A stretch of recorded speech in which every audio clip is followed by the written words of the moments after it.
ఉత్తరాంధ్ర ఆరాధ్య దైవం ప్రముఖ పుణ్యక్షేత్రంగా విరాజిల్లుతున్న సింహాచలం శ్రీ వరాహలక్ష్మీ నరసింహస్వామి వారి నిత్య కళ్యాణం అత్యంత వైభవంగా జరిగింది. ఆర్జిత సేవల్లో భాగంగా అర్చక స్వాములు ఉత్సవమూర్తి గోవిందరాజ స్వామిని ఉభయ దేవీరులతో మండపంలో అధిష్టింపజేశారు. నిత్య కళ్యాణంలో పాల్గొన్న భక్తుల గోత్రనామాలతో సంకల్పం చెప్పి పాంచరాత్రగామ శాస్త్ర విధానంలో విశ్వక్సేన ఆరాధన పుణ్యవాచనాలతో కార్యక్రమాన్ని శ్రీకారం చుట్టారు.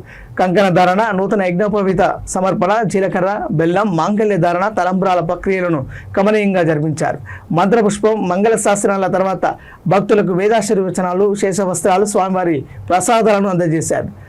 అనంతరం స్వామివారి అంతరాలయ దర్శనం కల్పించారు.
सूर्यश्रमवेदान् मन्त्रवतः वरान् गृह्णीयात् भगवदर्थं कन्यां